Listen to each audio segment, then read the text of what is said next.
Halo guys, jumpa lagi dengan Sofyan dari Berita Gadget. Snapdragon 8S Gen 3 adalah sebuah chipset yang tiba-tiba aja datang. Nggak main-main juga performanya, itu ngeri banget. Seberapa ngeri performanya dan kalau dibandingkan dengan chipset lainnya itu gimana? Yuk langsung aja kita bahas. Tapi sebelumnya itu langsung kita opening dulu.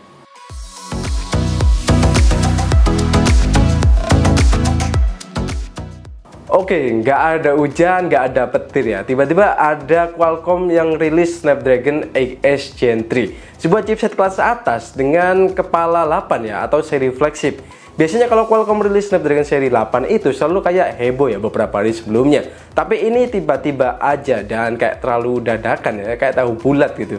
Oke, kita bahas speknya dulu ya. Snapdragon 8S Gen 3 ini bawa fabrikasi 4 nanometer buatan TSMC dan fabrikasinya itu sama ya dengan generasi sebelumnya, yakni yang ada di Snapdragon 8 Gen 3. Lanjut untuk klasternya juga mirip ya dengan posisi 1 plus 4 plus 3, dimana ada satu prime core Cortex X4 dengan 3,0 GHz, 4 kali performance core Cortex A720 dengan 2,8 GHz, dan 3 efisiensi core dengan Cortex A520 2,0 GHz. Gak cuman itu, Qualcomm juga nyamain sisi lain dari chipset ini dengan Snapdragon 8 Gen 3, yakni dari sisi ISP dengan triple 18-bit ISP, sisi display yang udah support 4K 60Hz atau QHD 144Hz.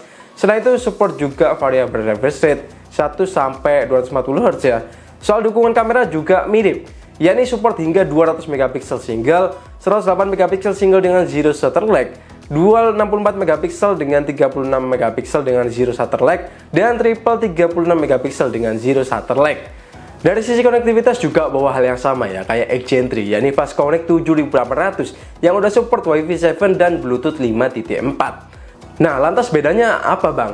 Seperti yang udah dibilang Qualcomm, Snapdragon 8S Gen 3 ini adalah chipset spesial yang mengambil beberapa bagian atau selected dari chipset terbaru, yakni Snapdragon 8 Gen 3 dan juga chipset flagship sebelumnya, yakni Snapdragon 8 Gen 2. Nah, kali ini kita bahas yang mirip-mirip dengan Snapdragon 8 Gen 2-nya. Yang pertama soal dukungan ray tracing yang belum se-advance Snapdragon 8 Gen 3 dengan global illumination, tapi udah selevel dengan Snapdragon 8 Gen 2. Yang kedua soal memory controller yang mirip dengan Snapdragon 8 Gen 2, yakni udah LPDDR5X hingga 4200 MHz. Yang ketiga adalah di modemnya ya, yang udah terintegrasi dengan Snapdragon 870. Namun dengan speed yang agak di bawah seri 8 lain ya, yakni downloadnya itu cuma 5 GB per second. Tapi uploadnya masih di 3,5 GB per second, masih kenceng. Yang terakhir soal GPU yang dipakai ini base-nya ya mirip sama Snapdragon 8 Gen 2. Namun frekuensinya ditingkatkan dari 980 jadi 1100 MHz. Ini kenceng banget ya. Lantas ada nggak bang yang nggak ada di Snapdragon 8 Gen 3 ataupun Snapdragon 8 Gen 2? Oh, tentu saja ada dong. Karena harga chipset yang murah, jadi tentu aja ada kemampuan yang dipangkas. Kayak dukungan video yang cuma mentok di 4K HDR, dimana seri 8 lain udah bisa 8K HDR. Lalu encode dan decode-nya juga bisa di 4K 60 fps 10 bit. Nggak kayak 8 Gen 3 dan 8 Gen 2 yang bisa 8K 30 fps atau 4K 120 fps 10 bit. Nah, sekarang gimana soal performanya bang? Nah, Qualcomm juga udah jelasin pas acara launchingnya di China. Di sini Qualcomm pakai MediaTek Dimensity 9200 ya sebagai kompetitor chipset ini. Yang pertama soal CPU itu 20% lebih tinggi performanya dari kompetitor. Yang kedua, GPU Adreno 735 ini 15% lebih tinggi ya dari kompetitor. Yang ketiga, peningkatan AI-nya juga jauh sama kompetitor, mencapai 400% ya di deteksi objek, 300% background blur, 100% image segmentation, dan 280% dalam pemahaman bahasa. Sementara untuk Antutunya diklaim beberapa sumber itu bisa sampai 1,7 juta poin atau 500.000 lebih tinggi ya dari kompetitor yang ada di angka 1,2 jutaan poin. Lantas gimana kalau kita bandingkan dengan Snapdragon seri 8 lainnya? Kalau dilihat dari gambar ini, Snapdragon 8S Gen 3 ini lebih mirip seperti Snapdragon 8 Gen 3 versi lebih hematnya ya. Terlihat seluruh susunan Cortex itu kena nerf alias penurunan dari 8 Gen 3. Sementara kalau dibandingkan dengan 8 Gen 2 kerasa lebih imbang ya soal clock speed. Bahkan lebih unggul karena pakai CPU Cortex yang jenisnya itu lebih baru dan lebih advance tentunya. Untuk GPU-nya juga lebih unggul dari 8 Gen 2 ya, meski secara penamaan angka itu tinggian 8 Gen 2, tapi tentu aja masih di bawah 8 Gen 3. Soal dukungan kamera juga masih mirip antar ketiganya. Selain itu di sini kita lihat dukungan display XS Gen 3 dan X Gen 3 itu sama ya, sampai QHD 144Hz, dan eksternal displaynya udah support 8K 30Hz. Soal modem ini juga kena nerf lagi dari X Gen 3 maupun X Gen 2. Tapi menariknya, meski dia itu speednya nggak sekencang X Gen 3, tapi fast connect-nya itu udah pakai yang terbaru ya. Terakhir yang beda banget adalah X Gen 3 dan juga XS Gen 3 udah bisa AV1 decoding ya, sementara X Gen 2 itu belum bisa.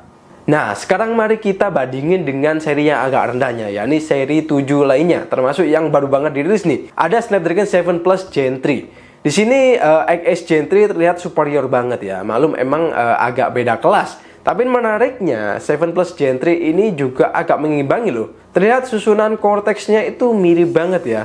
Paling agak di nerf aja dikit di seluruh Cortex-nya.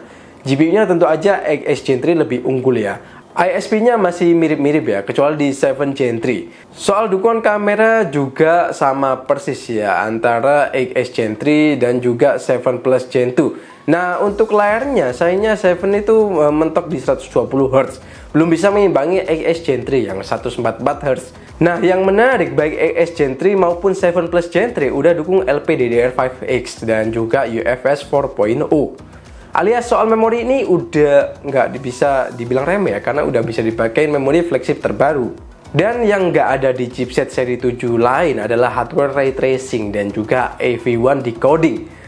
So, kesimpulan gimana bang? Well, menurut saya Snapdragon XS Gen 3 ini sangat menarik banget ya, dan positioningnya itu masih baru. Snapdragon XS Gen 3 ini kayak jadi chipset buat menjembatani lagi ya, antara seri 7 dan juga seri 8. Jadi gapnya itu semakin kecil ya. Saya rasa Qualcomm di sini lagi nyari formula ya, gimana bisa ciptain chipset kelas premium mid-range tapi rasa itu flagship, tapi costnya akan tetap premium mid-range ya.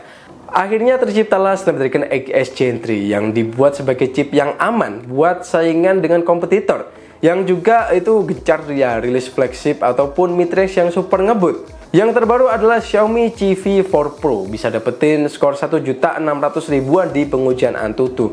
Dan menariknya, CV4 Pro ini harganya start di 6 jutaan aja di China.